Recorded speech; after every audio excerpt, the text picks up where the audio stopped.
Hi loves, angels around. I'm here again for another topic. And in this particular case, we are going to discuss the types of research. So types of research varies based on specific criteria. So we have three criteria. Number one is based on its application. Number two is based on its purpose, and the types of research based on the type of data that you are going to need or you are going to present. Let's start with the number one. So there are different types of research, particularly research based on application. In research based on application, we have two. Research is either a pure research or an applied research. When you are going to do a pure research, that means you're only going to deal with concepts, with abstract things. And all you are focusing about is increasing a knowledge base on that particular topic. What do you know about the topic? You want to increase a knowledge base on that.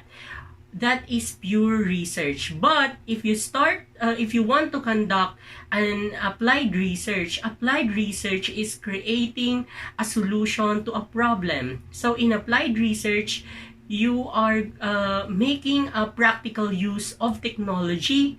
You are making practical use of technology to improve the general conditions or general well-being of the society, or to create a certain cause that is timely and relevant to your society.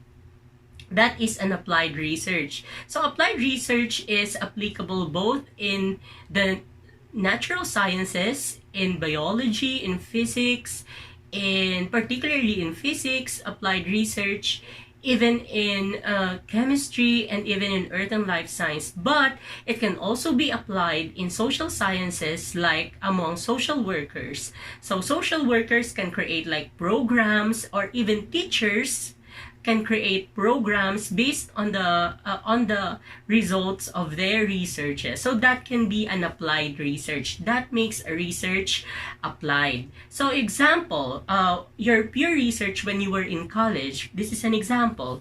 You took biology, BS in biological science, and you wanted to check this particular fish that you have seen in a small pond near your house, and you think that this particular fish is not yet named. So you tried to create a research about it. You tried to present it. So but you are in BS biology, but soon as that particular time, you are already focusing on studying a certain fish. Or let's say you are still in senior high school. I'm so sorry, this is for senior high school students. You are still in senior high school, and you want to study that fish. Then that particular fish is you have found out that it is not the same with close species, that it is actually a separate species, and you can actually start naming them or not, or whatnot, whatever. You are in STEM, then you went to university, you get a course on biology, and the degree in biology, your degree with biology, you still focus on that particular fish. That will be very good, and the life cycle of that fish, and etc. about that fish, what makes the fish die, or the problems being surrounding that particular fish. Then in your college, in your post baccalaureate, for example, when you have a masteral already, a masteral in fisheries already, you started focusing on fisheries, biological science, majoring in ichthyology, if I'm not mistaken, ichthyology. You created in your post baccalaureate study, you created a study that resulted to a program that protects those species, and that creates more research, further researches regarding that particular fish, to protect them, with the goal of protecting them, with the goal of preserving the nature, conserving the environment.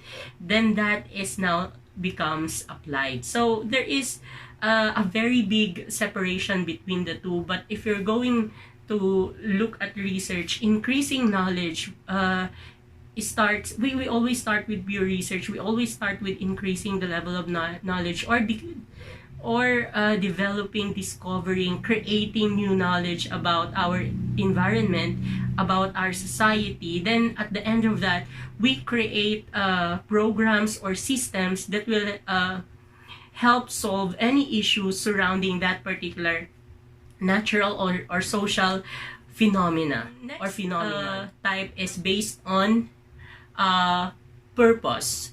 So what is the aim or goal of your research? So the aim or goal of your research can be, or the purpose of your research can be, you want to conduct a simple descriptive study. You just have to describe it.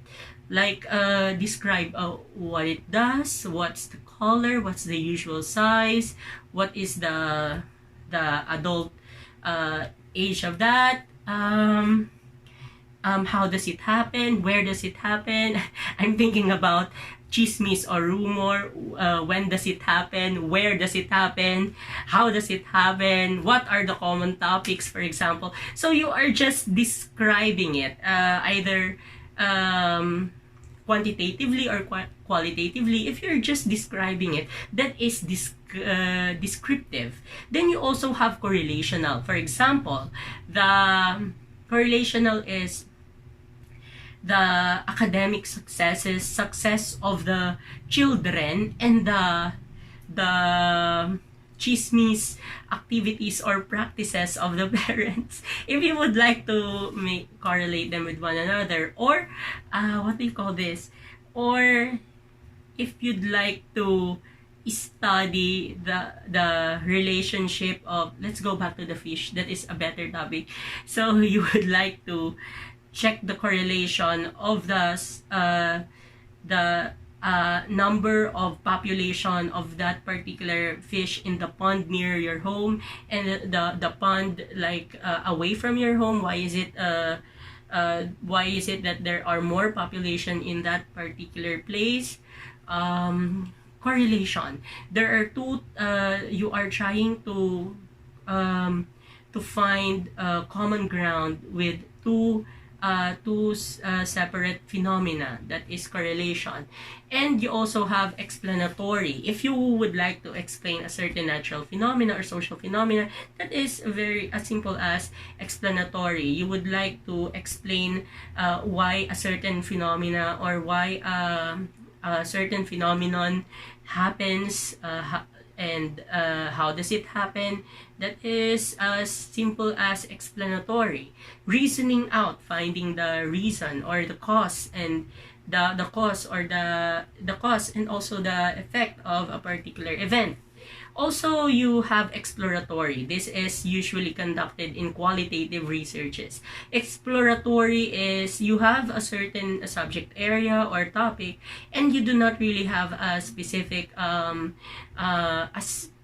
specific thing in mind, and you would just like to explore it. For example, you'd like to, there is a newly discovered island in the Pacifics.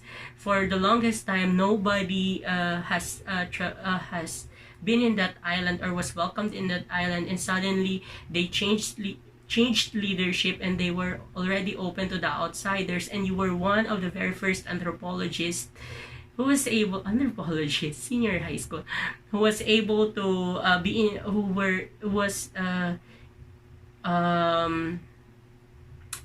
was gotten in there via whatever a process, like a certain university has paid for your travel towards these islands, and you get to immerse to that island. You are just going to explore because you do not know what you are going to acquire in there, including their marriage practices, their birthing practices, their courting practices, the form of government that they have. So all of this are very exciting. Exploratory is one of the most exciting type of research, and of course the action research. Action research is being conducted by those people in the applied social sciences like nursing and like being a teacher.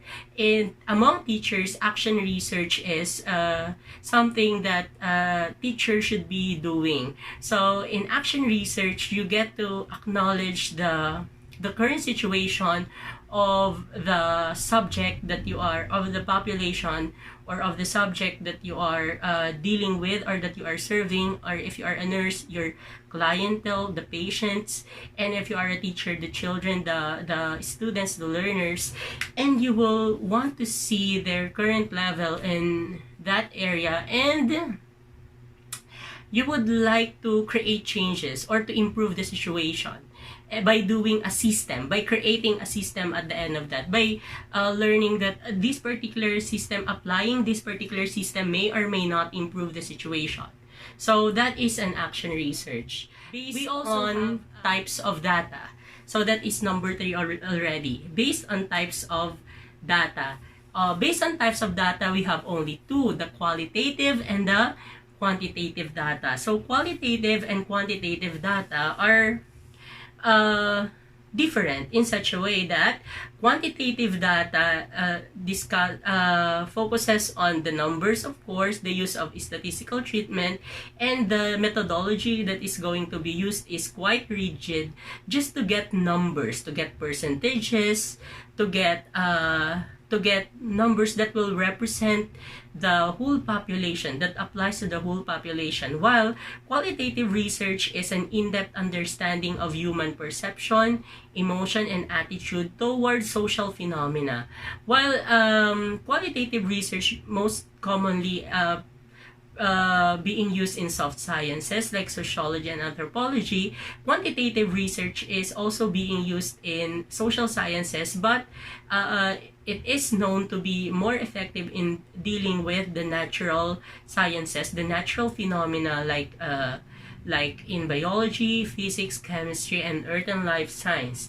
Quantitative research includes survey methods and of course experimental method, and there's so many other methods in between. Or may quantitative method may use both survey and experimental if it is a long time study. So it's quantitative is about statistics, the use of statistics and numbers, while your qualitative is the use of words and long narratives to describe something, or to create themes out of the data that you will be able to gather through key informant interviewing, or rigorous process, flexible but rigorous process of getting data from the key informants, doing focus group discussion, checking the documents, analyzing the documents and the information in those documents.